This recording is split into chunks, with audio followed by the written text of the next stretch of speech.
LJohnson. I am the Mountain View School District District Librarian in North Central Idaho. We have about 1,200 students in 5 schools, one very remote small school library that also serves the public, and then 2 elementary schools and 2 high schools. Last year, I was a Lilead Fellow, and I have to say it was one of the best professional development opportunities that I've ever been involved with. I want to tell you a little bit about how my plan was put into place.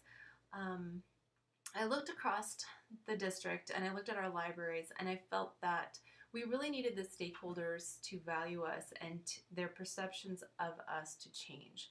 We needed them to see us as more than just books, to keep our jobs as integral to the schools.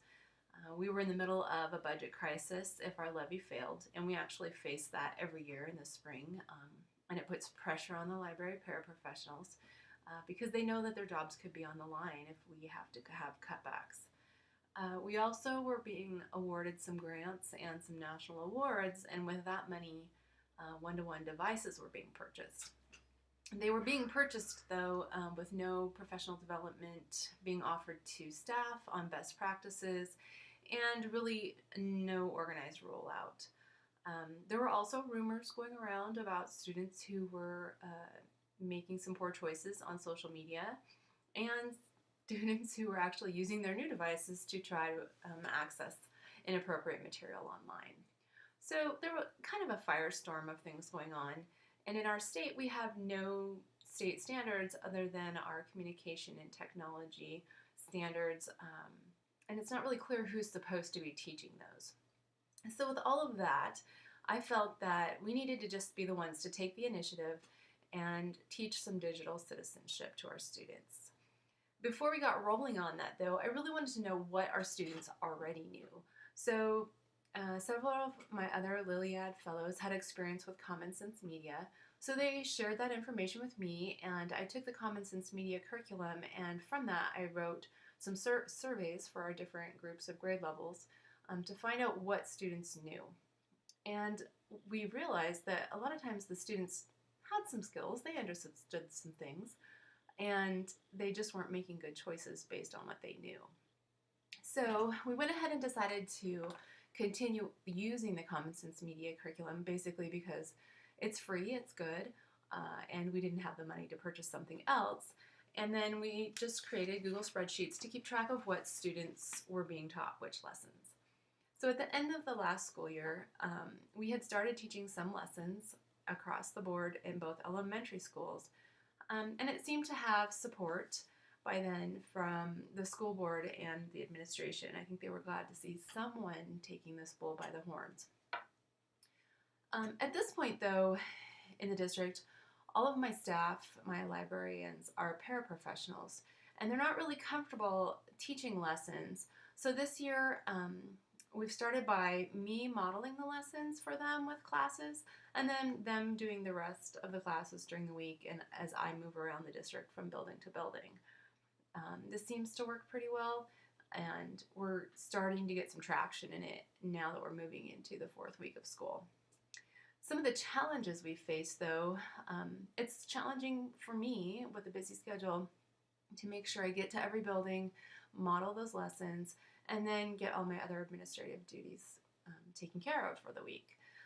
We also haven't really worked as well as we could have with our technology department. We haven't had those deep conversations about who's really responsible for what, maybe what professional development also needs to be offered to our teaching staff so that they understand what we're doing and what they could be doing and how we could be partnering or collaborating. So I know that's something that needs to be addressed soon. And then also, in different buildings, the paraprofessionals are used in different ways. For instance, in one building, the teachers come with their class, and the paraprofessional feels a little nervous teaching lessons to students with a certified teacher in the room. So that's one type of pressure, whereas in the other building, that paraprofessional is turned loose with those students and there's no extra help, and so she has to get those books checked out for the day as well as teach the lesson, and understands there's a little extra stress there to be the only one managing everything. So that's a little scary for them to take that role in both buildings. The other thing that I'm challenged by in my situation and that I look forward to changing is getting access to those middle school and high school students. And I would like to, in the future, create some short but impactful lessons for them in the area of digital citizenship, whether it's using the Common Sense Media lessons. So in my head, I have a plan. We just haven't gotten there with those students yet, and that conversation needs to be had still with those high school paraprofessionals in the library. But it's a plan, and it's still ongoing, and you have to start somewhere. So I wanted to also share with you, while I have you here, some of the most helpful tools and takeaways that I found from the Lilead program and the coursework that we were involved in. A lot of our reading was from the business aspect of things, but something I found helpful was the reading that was from the political side. It really helped me to develop my political thinking and my approach to this subject with my stakeholders through shared values and emotional connections. Because in my situation, we all want our students to be safe, and that's an easy connection to make with parents and the school board. So it was good to look at things through that political, emotional, and shared values lens. Some other things, you really have to remember to be patient and reflective. I am not really a patient person, and when I want things done, I want them done now, and I want them done correctly. And it's hard to not lose focus. You have to keep coming back to your message, assessing the situation, and making little pushes and little inroads when you can, whether that means modeling the lessons weekly or discovering your staff's strengths and taking advantage of those, building on their capacity, and then also sharing that message over and over and over so you don't lose sight of it and so your staff doesn't lose sight of it. The other thing I have learned with my staff is that I'm the one responsible. Not only am I teaching the kids, I'm the one responsible for teaching my staff, trying to get them to have that knowledge, those skills, and providing them with the tools and opportunities so that they can buy in and also feel successful. I also see that part of my job is to remove those obstacles. Maybe be the person who looks for the roadblocks ahead and can get those out of the way. One of the other biggest things I found most helpful was to have that action plan or that roadmap. It's a guiding document that you can go back to, you can modify, you can record your progress, and you can see those little wins that you've made. You can see when you've made that progress, and you can have the opportunity to celebrate that once you see it. That document has been very helpful.